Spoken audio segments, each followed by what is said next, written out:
Do I look pretty? Yeah, you look so cute. I love it. It's very Sabrina Spellman. Not yet, but it will be. It's classy, very class act. Oh, you said Sabrina? Oh shit! There's that Blair Waldorf combo as well. Blair Waldorf with the big ass headbands. I dig it. Hello and welcome to Tipsy Book Talks. I'm Rayanne. And I'm Taylor. And today we're going to be talking about The Year of the Witching by Alexis Henderson. We also are making this drink. It's called Black Magic Woman.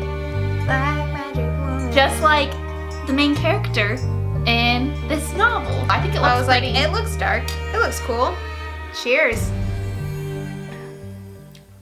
So basically it was our rendition of the Black Magic Woman. And it actually tastes pretty good, I'm not gonna lie. Yeah, we added a couple other things that we were like, oh, this just kind of sounds good and it'll make it darker. The only issue was it called for Black Vodka and we didn't have Black Vodka. And we went to Total Wine and they didn't have Black Vodka. And we just tried to make it work with what we had. I mean, you can try it if you want. But yeah. It's very girly, very witchy.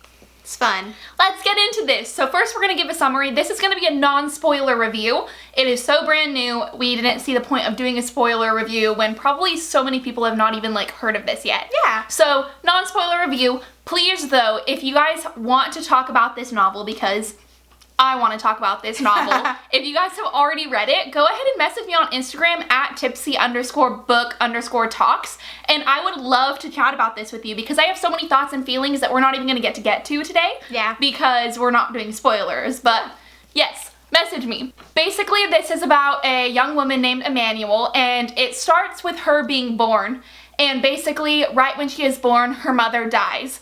And they like point out that basically like Emmanuel is a curse and no one really knows exactly what that means for the longest time until it fast forward and like she grows up in this very patriarchal society. It's taking a lot off like Presbyterian Methodist churches back in Bethel. So she's growing up in that type of society that's super patriarchal, super religious, just super not great to women. So she's growing up in this environment and she is trying to be very religious and devout and be true to her family, but there is some dark side that's basically calling out to her. Overall, it's just going to be dark. It deals with dark issues. It deals with darkness. I think it's like a dark fantasy type world. So it's like a world that we're rooted in and we know about. If, you know, you were raised Christian like me, there was a lot of things in the book that were pointing out to the types of religious rituals going on, so I was able to like pinpoint some of those things, but then also a lot of like witchcraft and lore and that type of stuff. So yeah. So we'll give it a rating. So I honestly would have rated it probably about a 3 because realistically I think the story is kind of basic. It deals with some more intense issues, but I also just really didn't like a lot of characters in this story, so I'm gonna give it a 3.5 stars because I feel like the end did save it for me. Some things that I liked, the first thing is I really liked the overall plot line. It was a very plot-driven story, and I know that there were a lot of parts, like I really liked seeing the like ritualistic versions of both like the religious group and also like the witch group. I liked seeing both sides of it, and I liked having like there was the people on the outskirts who like basically participated in both of those religions, like the father and the mother. The second one is like part of the book shows how much religion can be terrible to not only women but people of color, and I feel like this book really dealt with that, how like portraying what religion can do to people who are basically minorities. And so it was really like pointing out why that is a bad thing, what this does in a society,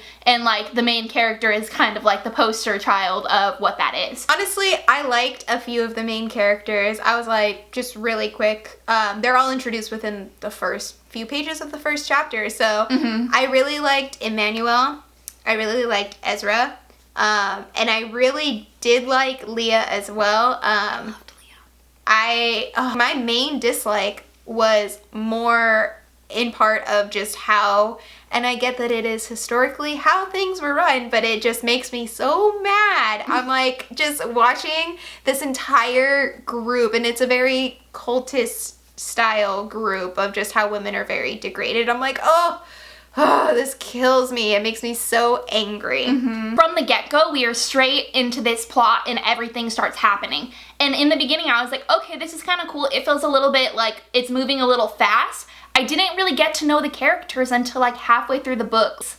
These characters are just okay. They feel very one-dimensional. In the end, there has to be like a suspension of disbelief. Like the end did save it for me. I thought it was like a really fun read, but there's also like, you have to go in with like no expectations and you kind of have to take everything that is said to you and basically like take it as fact, because I know, like, without spoiling, there's some parts in the end that I don't know if I would believe would actually happen in that situation. I didn't like the end either, mostly because it felt very abrupt. And I was like, what? I like to know a little bit more about what happens after. And this book is very much heavy-handed in storytelling up until the last, like, maybe 100 pages where, like, all of the action happens. I'm like, what else is gonna happen? And it feels kind of open-ended still, where I'm like, wait, huh? That was pretty much it for us. Yeah. There's your non-spoiler review. It was really fun to read. It definitely gave me that spooky feeling. I think that there were some things that were missing for me, but overall, yeah, I got the spooky vibe. That's all I wanted, was just a nice little spooky read. And it's her debut book, so let's go show her some love. It's her first book. Well, thank you guys so much for watching. Again, I gave you guys our Instagram already. Please message us if you want to talk about the book, or if you have any questions about whether or not you should read it, what you're looking for. Yeah. Definitely, we're willing to do that. Please like this video and subscribe if you have not already. Yep. I was gonna say, comment as well of whether or not you enjoyed the book, if you have read it or not, and try not to spoil anything for anybody else, and warn them. Yeah, tell us also what spooky books that you guys are reading, because I know we've read quite a few, and we're looking for more to read to get us in that real spooky vibe, so. Always like a spooky book, so please let us know. Yes, cheers! Cheers, everybody! Wait, we also didn't show off our spooky tattoos. Oh yeah, we tatted and ourselves. Our children. Because we wanted to really get into the spookiness of it. So first, you may see we have some matching brooms. We have matching brooms. I was like, I want to make sure that, yeah, I know. I don't know. You can see our spooky brooms right here. I got that. I got some crystals. I have this. I got this one right here that kind of cut off. It happens. I was gonna say, got a little potion-y bottle. It looks like it's like a little herbal bottle, to be completely honest with you. And then a black cat. I really like that one. I think that's actually a cool tattoo. I feel like we should have done those little witchy symbols on our heads. Oh gosh. The bride symbols. Just the bride symbols. Just carve it into my forehead. No thank you.